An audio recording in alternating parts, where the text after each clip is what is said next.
Hello and welcome to the You Are Enough Lent 2026 podcast. I'm Michael, and you have found yourself on the day 38 devotional. Today's devotional has been written by Beth Carvajal. Beth, thank you for writing multiple times in the 2026 series and for all your hard work and thoughtfulness in today's devotional. It really is thought-provoking. Okay, everybody, we're in Jeremiah chapter 20 and John chapter 10. So I encourage you to find the references at urenuf.life. That's youreenough.life. That's where the blog is, where you can read the scriptures, get the songs, and the playlist for Lent 2026. And I will read Beth's reflection. Beth begins, have you ever just wanted to give up? Perhaps it was a time when you tried to be charitable, but the gesture was met with disdain. Maybe it was a time when you tried to reach out to someone, but they responded with contempt. Or you've been trying to change something in your character, but you're met with obstacles every day. And each of these challenges makes you rethink the effort, throw up your hands, and just quit. The passages today certainly meet us where we are, particularly if you are feeling like the themes of Lent are still just an arm's reach away. Ultimately, we see examples of an attack on the Lord's faithful.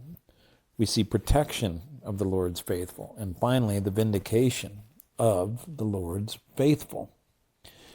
You know, Jeremiah didn't actually want the job that he was asked to do. God appointed him as a prophet and asked him to speak on his behalf. But Jeremiah made a lot of excuses about why he wasn't the right guy. And in Jeremiah 20, he finds himself in a bit of a complaint session. The words he has been asked to say have made him a laughingstock, someone to be mocked, disregarded, unfriended, even destroyed. And in Jeremiah 20, verse 9, he was trying to quit. He wanted to hand in his resignation, but God's message overpowered his heart and made it so the words burned inside of him. In verse 11, he seems to have had an incredibly inspiring paradigm shift when he says, quote, "But the Lord stands beside me like a great warrior," end quote. Jeremiah experienced hate and isolation, but he had a sure hope that God would not leave him. He believed that God would protect him and defeat those who stood against him, because Jeremiah committed himself to living according to the promise of God. It turns out the Lord's faithful don't get a free pass. We see in verse 12 that God tests our hearts and our minds. And Beth writes, I confess to all of you that I am not quick to forgive. I harbor hurt feelings for a long time and sometimes replay conversations, hoping to have the chance to stick it to someone if the topic comes up again.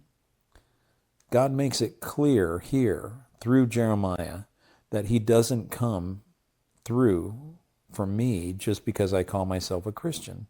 He sees my heart and mind. I'd better get that fixed so that I can more clearly see the will of God and allow him to do what he thinks is best.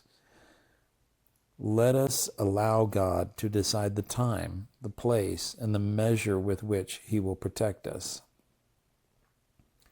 And finally, this leads to a poignant time in Jesus' life where he too was mocked, disregarded, unfriended, and people wanted to destroy him.